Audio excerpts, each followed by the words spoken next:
Кормежка щенка опять. Вот сейчас кашу буду варить им.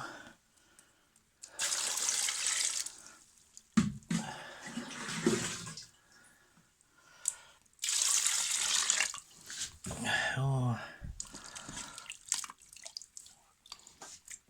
Сейчас залью это самое водой, сварю мясо и крупы добавлю.